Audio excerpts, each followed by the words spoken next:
Tonight on the Worldview Report, the pro-Hamas protest on college campuses grows increasingly violent, forcing some colleges to temporarily close. The judge in Donald Trump's hush money trial finds the former president in contempt of court, threatens to jail him if he does not fully honor his gag order. Middle-aged Christian woman was paraded into federal court this week in leg irons and handcuffs by Joe Biden's Department of Justice after spending 22 days in solitary confinement. We'll explain why she could spend up to 50 years in a federal gulag. Tennessee Governor Bill Lee has signed the Baby Olivia Act into law, requiring public schools to show children a, quote, high-quality, computer-generated animation or high-definition ultrasound, end quote, of unborn babies developing in the womb. We'll take a look at the most advanced tank in the U.S. military arsenal and how it is faring in real-time battle against Russian forces. And the Biden regime admits the U.S. soldiers building a pier in Hamas-controlled Gaza will get shot at. The question is, will they also be able to shoot back? All these stories and more as the Worldview Report begins right now.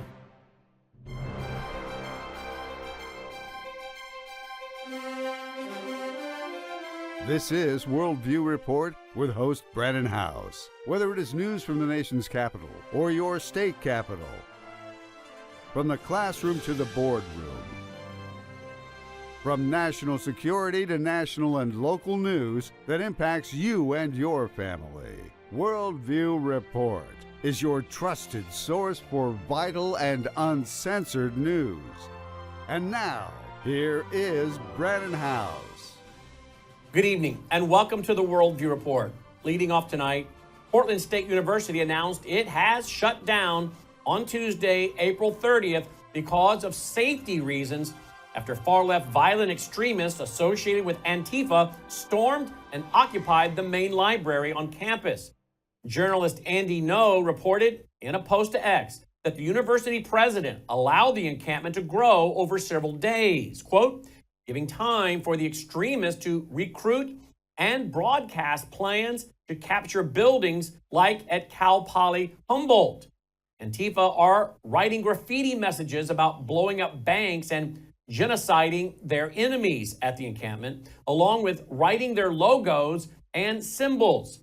They have members set up at posts across the campus to monitor anyone who goes nearby, especially if they have a camera. Yesterday, a cameraman was attacked from behind and beaten, end quote. Well, folks, this is looking eerily reminiscent of some of the violent outbursts that we saw in the summer of 2020. And it is no coincidence that it's starting to take shape again here in 2024, which is, of course, another election year. So hold on to your hats, folks. This could be a very rough summer. It also is looking very similar to what we saw in the 1960s and particularly the 70s with the Weather Underground. It took pro-Hamas activists breaking into and occupying a building at Columbia for the White House to finally issue a statement condemning the madness. Here's what Deputy White House Press Secretary Andrew Bates had to say about it. Quote, President Biden has stood against repugnant anti-Semitic smears and violent rhetoric his entire life. He condemns the use of the term intifada, as he has the other tragic and dangerous hate speech displayed in recent days. President Biden respects the right to free expression, but protests must be peaceful and lawful. Forcibly taking over buildings is not peaceful. It is wrong. And hate speech and hate symbols have no place in America, end quote. Judge Juan Merchan delivered a stiff rebuke to Donald Trump at the opening of court on Tuesday morning by holding the former president in contempt for 9 violations of the gag order in his criminal hush money trial, as it's called. Yahoo News reports that the judge fined Trump $9,000 for violating a rule against making public statements about jurors, witnesses, prosecutors, court staff, and members of their families. He also warned Trump that he could face incarceration if he continued to violate the order. And, well, he gave him until 2:15 p.m. to remove social media posts related to the ruling. And there are reports that those posts have been removed. The judge's decision, well, it came as prosecutors prepared to resume presenting their case against Trump, who is charged with 34 felony counts of falsifying business records to supposedly conceal a hush money payment to adult film actress Stormy Daniels. All of this on the eve of the 2016 election. The third week of the trial, which is expected to last 6 weeks, will see more testimony from bank officials as well as people who worked for Trump and allegedly had knowledge of the $130,000 payment made to Daniels. On Tuesday, prosecutors called a handful of witnesses to the stand, including Gary Faro, First Republic Bank's former senior managing director, who testified about working with Michael Cohen to set up an account for a limited liability corporation that was used to pay Daniels. Cohen, who was convicted of tax fraud and lying to Congress while working for Trump, will be called as a witness in the case. And of course, we should withhold judgment because, as the Bible says, one side sounds good until you hear the other side. So we will be waiting.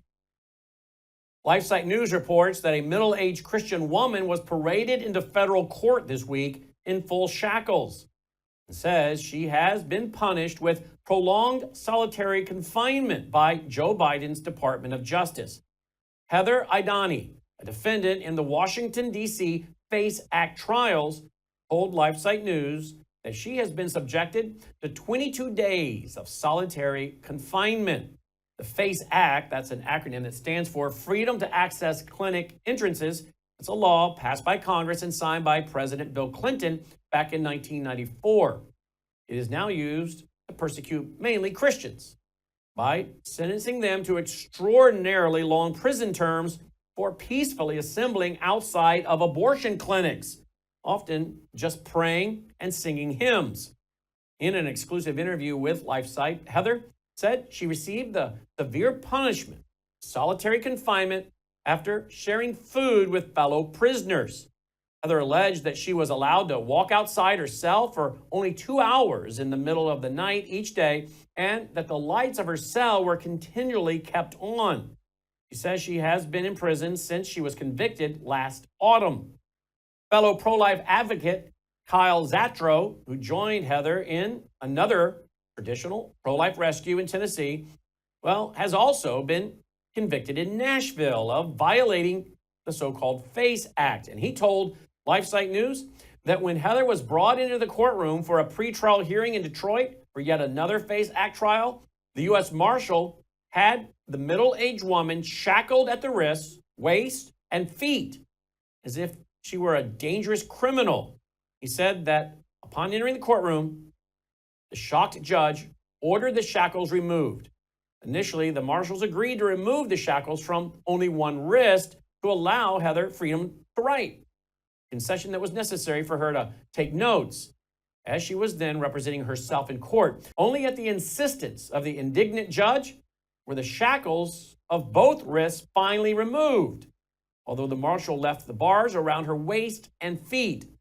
Heather faces over 50 years of incarceration in federal prison and over $1 million in fines for taking part in several peaceful pro-life rescues in Washington, D.C., Michigan, and Tennessee.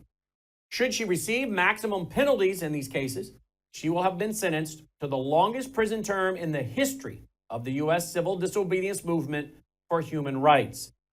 She has continued to practice her faith during her imprisonment, and she told LifeSite News by phone from jail that she knows, quote, God is going to be glorified, end quote, and that during her imprisonment, she has, quote, never not felt his presence, end quote.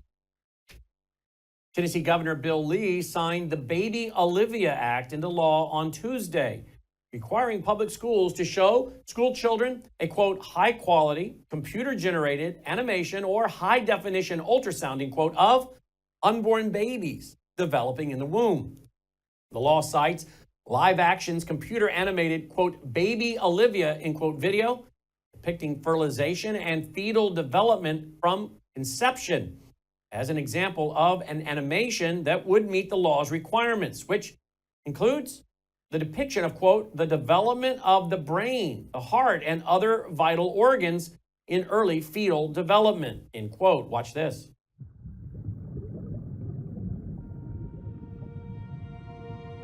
This is Olivia. Though she has yet to greet the outside world, she has already completed an amazing journey.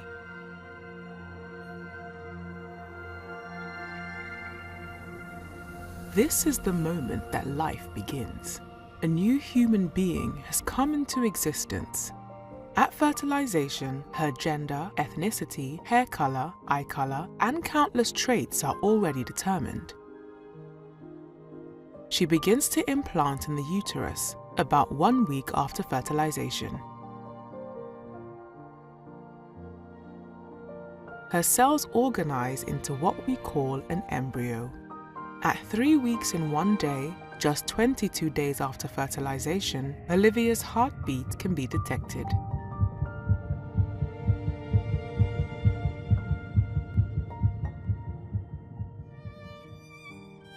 The buds of her arms and legs appear by 4 weeks.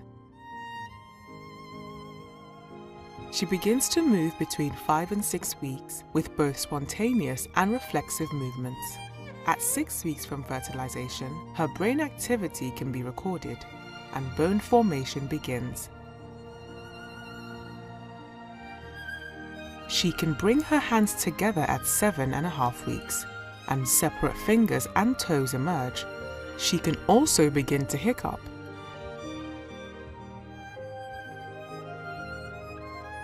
At the beginning of the 9th week, Olivia will have grown from a single cell into nearly 1 billion cells, and she is now called a fetus. She will suck her thumb and swallow, grasp an object, touch her face, sigh and stretch. At 11 weeks, she is playing in the womb, moving her body and exploring her environment. Her taste bud cells have matured by week 12 but are still scattered throughout her mouth. Her mother will first sense Olivia's movements between 14 and 18 weeks, an event called quickening. Beginning at 18 weeks, ultrasounds show speaking movements in her voice box. Around 20 weeks, with a lot of help, babies have survived outside the womb. At 27 weeks, her eyes are responding to light. She can recognize her parents' voices and will even recognize lullabies and stories. Olivia has gone on an amazing journey during these last 9 months. She will soon signal to her mother that it is time for delivery and greet the outside world. The Floridian reports that the Biden regime is now confirming that U.S. military personnel building the Ocean Pier in Gaza will likely be shot at from the Hamas-controlled Gaza Strip. During a hearing in the House Armed Services Committee, Representative Matt Gaetz of Florida asked Secretary of Defense Lloyd Austin if there was a likelihood of U.S. service members being shot at when deployed to Gaza as they build the so-called humanitarian pier. Senator Rick Scott is on record saying that any funding measures to bring aid to Gaza is, quote, the stupidest idea ever, end quote. Secretary Austin's response is telling. And while he confirms that U.S. military servicemen and women will likely be shot at, their presence does not equal, quote, boots on the ground, end quote. Even though they are not there in a combat role, Austin said the American soldiers, quote, have the right to return fire to protect themselves, end quote. When Representative Gaetz asserted, quote, you guys seem to be sort of saying that boots on a pier connected to the ground, connected to service members shooting into Gaza doesn't count as boots on the ground, end quote. Austin responded simply by saying, quote, it does not, end quote. Texas Governor Greg Abbott said on Monday that his state would not abide by the Biden regime's new guidelines for transgender students in the revised Title IX rules published last week. Texas becomes the second state to defy the Biden administration's new Title IX rules on transgender students. Last week, Florida Governor Ron DeSantis made it clear that his state would also not comply. DeSantis stated in a post to X, quote, we are not going to let Joe Biden try to inject men into women's activities. We are not going to let Joe Biden undermine the rights of parents. And we are not going to let Joe Biden abuse his constitutional authority to try to impose these policies on us here in Florida, end quote. Abbott's objections were simple and to the point, stating, quote, Congress wrote Title IX to protect women. Biden, with no authority to do so, rewrote Title IX to protect men who identify as women. This tramples Texas laws that prohibit men in women's sports. I am instructing the Texas Education Agency to ignore Biden's illegal dictate, end quote.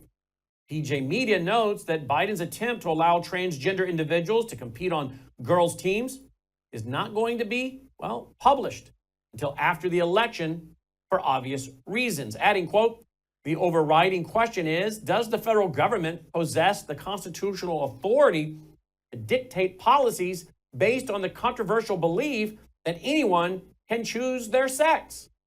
Federal anti-discrimination statutes recognize transgenderism as far as equality in the workplace.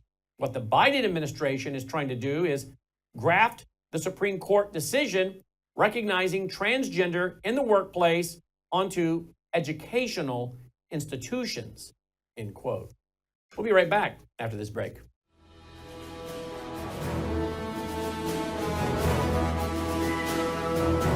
Markets are getting crazy, and now is the time to protect yourself from economic turmoil. Silver is in the headlines right now and creating lots of excitement as the price of silver is extremely attractive compared to gold. A call to Swiss America gets you the scoop on whether the silver opportunity is for real. What you'll discover will really blow your mind. Today, silver faces a huge shortage due to the rising demand by military, solar, electric cars, and computers, all of which depend on silver.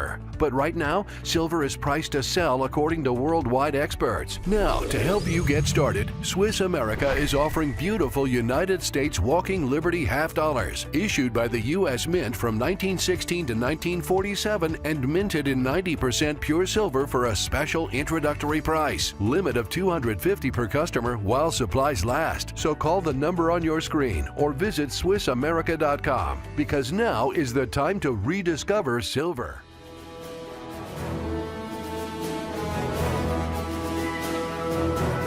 Welcome back from the break. Thank you for being with us, and thank you for your support. You can do so at WVWFoundation.com, WVWFoundation.com. You'll also find our mailing address there if you prefer to support us through the mail. Our foundation exists to help do things like, produce this program right here and push it out for free.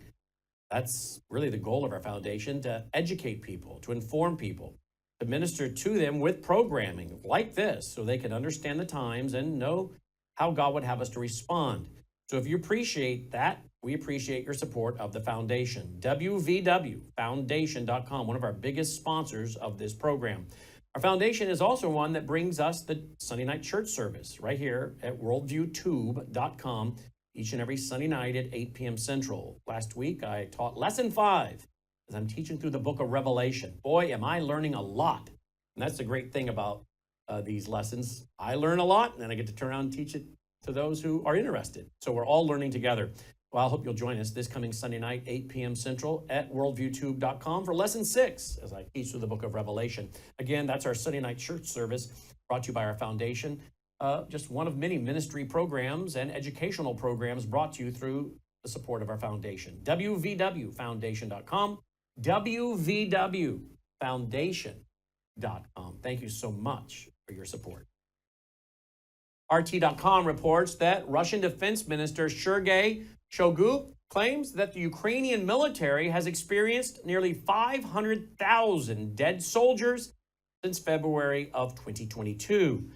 Speaking at a ministerial meeting, he emphasized that Russian forces now hold the initiative on the front lines, pushing back Ukrainian troops and preventing them from maintaining defensive positions. Addressing the United States' planned allocation of $61 billion in military aid to Kiev, he expressed skepticism about its impact on the battlefield. He suggested that most of the funds would go toward U.S. military production rather than significantly altering the situation in Ukraine. He criticized the U.S. approach, arguing that it is effectively, one that condones Ukrainian casualties in the conflict with Russia to serve what he says are American interests. He said, quote, "The American authorities cynically state that Ukrainians will be dying in the fight with Russia for their interests," end quote. There are strong indications that the most advanced U.S. tank in Washington's arsenal is not faring too well in battle against, well, cheap Russian drones. The U.S. has sent Kiev a total of 31 M1 Abrams tanks, which cost about $10 million apiece. The drones taking them out, they cost Russia about $500 each. According to the New York Times, as late as April, Moscow has taken out at least 5 Abrams tanks, with 3 more moderately damaged. The Russian Defense Ministry has also released a video it claims shows the destruction of a U.S.-made M1 Abrams tank in the Donbass, which will be displayed as a trophy. It'll be exhibited in Moscow. A black and white clip shared by the ministry on Sunday shows the Russian military launching an anti-tank guided missile at a barely visible target, resulting in an explosion. The crew of the anti-tank system fired again, resulting in another explosion. Another video, apparently filmed from a drone, shows the Abrams being hit on the side, with a large pillar of fire immediately erupting from the top of the vehicle. 3 Ukrainian crew members are seen exiting the burning tank and crawling away from the danger zone. Abrams' crew is normally, about 4 people, and it's unclear what happened to the remaining service member. Images shared by the ministry show the Abrams was rendered completely inoperable by that missile, with wheels and tracks missing, and the compartment for the crew completely burned out. Earlier in the day, RIA Novosti, they shared a clip of the tank being towed to the rear. According to the AP, the remaining Abrams tanks had to be pulled back to the rear by the Ukrainian command over fears of Russian drone strike. Well, now it's time for our nightly Worldview Report commentary. U.S. Congressman Jamal Bowman, Democrat from New York, well, he wants Palestinians, which would include terror-supporting, Hamas-supporting, Jew-hating Muslims, to be imported into the United States as so-called refugees. CBS News is also reporting that the Biden White House is hot to bring these Palestinians here. This would be done under the Refugee Act of 1980, and it includes work permits, free education for their children, among, of course, other government handouts, and a fast track to U.S. citizenship. Refugees that arrive in the U.S. at the age of 65 or older, they will qualify almost immediately for Social Security, even though they have never worked a day in their lives in this country or paid $1 in federal income taxes. Here's the congressman talking sheer madness in an interview that's been posted to X. Watch this. Should the United States bring in people from Gaza? Well, we are a land of immigrants, and we are a land of asylum seekers. Anyone escaping persecution and oppression and violence, the United States has always been an open home to those people. So whether they're coming from Palestine, Honduras, Guatemala, El Salvador, Mexico, Haiti, they're coming here to contribute to our economy, which 99.9% of them are. We've always been a place to open our doors to immigrants coming here. So yeah, fully support that. And also fully support amnesty for the migrants who have been here for quite some time. Well, this is nothing new. The U.S. State Department has been contracting with the United Nations since 1981 to ship foreign refugees directly into U.S. cities and towns. They, flew them in from Somalia, from Sudan, from Iraq, from Syria, Afghanistan, and, of course, many other countries. Many of these countries, of course, are hostile to America and to Americans. But now they want to bring in Palestinians. They fly these refugees to America and other Western countries from UN camps. These camps are all over the world. And they do this typically with little to no vetting. And they have a poor record, folks, of assimilating the refugees, that is. So, as evidence of that, all you have to do is visit a place, let's say like the Cedar Riverside district of Minneapolis or Hamtramck, Michigan. Because over the years, these refugees, they have built up a fifth column of anti-American enclaves. In other words, nations within nations, parallel society. Look, we already suffer from a lack of social cohesion in this country. In fact, some would say we're on the very verge of a civil war. And yet, Congress is pouring gasoline on the fire by funding more resettlement of refugees from the Islamic world. All of this is documented, by the way, in a book written in 2017 called Stealth Invasion by my friend and associate producer of this broadcast, Leo Holman. All of you should get a copy. He told us this was going to happen in his book in 2017, Stealth Invasion, again, by Leo Holman. Now, think of all the possibilities. Sleeper cells, and of course, attacks on Americans. Similar, by the way, to what happened in Israel on October 7th. And Congress, well, they are totally complicit in this refugee resettlement program, which operates under the radar for, well, most part, and is coordinated by the U.S. State Department, which outsources the placement of these refugees to 9 NGOs, 6 of which are affiliated with religious organizations like the U.S. Conference of Catholic Bishops, the Hebrew Immigration Aid Society, World Relief, Lutheran Immigration and Refugee Services, Episcopal Migration Ministries, and Church World Services. These NGOs, well, they're making, I think, millions of dollars from the research I've read. Millions of dollars, by the way, every year, resettling refugees into U.S. cities. And by the way, compliments of you and me, the U.S. taxpayer. This travesty needs to stop. It is a serious national security threat to our country. I think what you need to do is call your member of Congress and tell them to pull the funding from the refugee resettlement program. Because if we don't, there are nearly 1 million Palestinian Muslims who will be added to the list of so-called persecuted refugees, and they're going to be bound for the United States of America and to your town. And trust me, they will not assimilate. Well, that does it for this edition of the Worldview Report. As always, thank you for tuning in and supporting the broadcast. And we remind you that we are brought to you by you. One way that you can support us and your health is by taking one of these. Now, see, I keep taking them here at the news desk, so when we get here, they're already empty. Folks, I really take them. It's serious. This is a really good product. It's called Bella Grace. You can find out more details at melissahousebg.com. melissahousebg.com. Collagen, cat's claw, astaxanthin, again, anti-inflammatory. Of course, collagen is great for a lot of things, hair, eyes, skin, joints. And then this is loaded with antioxidants. So again, there's nearly 80 clinical trials on this elixir developed by Dr. Mark Miller. Check it out. All the details, including the nearly 80 clinical trials, are available at Melissa House, that's Howse, melissahousebg.com. She's the one that brought it to me, and they use her name to track it so that we get credit. So again, I think it's a great way to support your health and this organization and our work at the same time.